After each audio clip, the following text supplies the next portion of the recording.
తెలుసు, కథ అని తెలుసు, కథలన్నీ కంచికే చేరునని తెలుసు.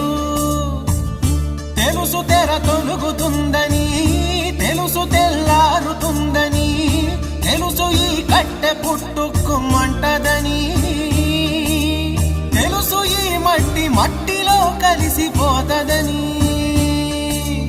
ఇన్ని తెలిసి ఇరకాటంలో పడిపోతావు ఎందుకని? మాయా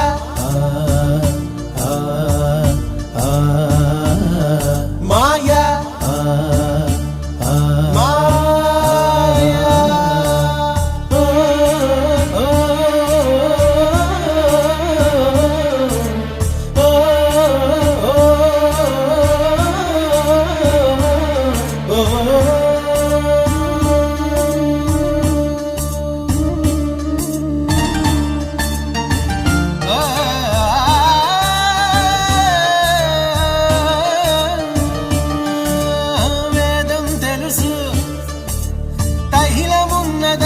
దీపమను వేదాంతం తెలుసు.